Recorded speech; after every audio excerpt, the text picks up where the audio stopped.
Vuoi far la nanna, bambino piccino? Io già da un'ora ti sto vicino. Tutte le favole ho già raccontato e non ti sei addormentato. Ho chiamato San Fernando che da un po' ti sta osservando. Ti conviene stare buono se non scende giù dal trono, e se si muove per te son dolori, dalla finestra ti butta fuori, e se non basta lui personalmente si fa aiutare da San Clemente. Ninna nanna ninna oh, la pazienza non ce l'ho.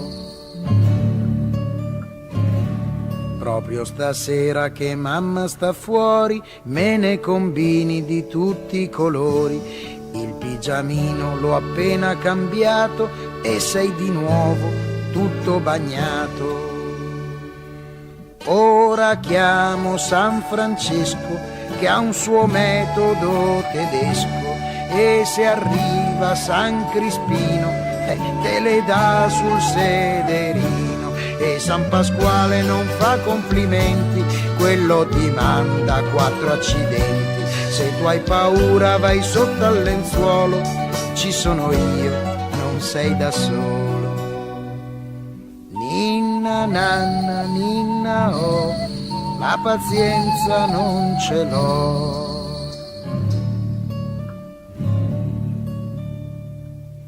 E per far chiudere al bimbo un occhietto mi c'è voluto San Benedetto. Per fargli chiudere l'altra pupilla devo chiamare Santa Priscilla. Ninna nanna ninna oh, questo bimbo a chi lo do? Lo darò a San Torquato che lo venderà al mercato. E chi lo compra è San Bartolomeo che lo regala a San Matteo, e tutte e due lo fanno giocare, così si può addormentare. Ninna nanna ninna oh, la pazienza ormai ce l'ho.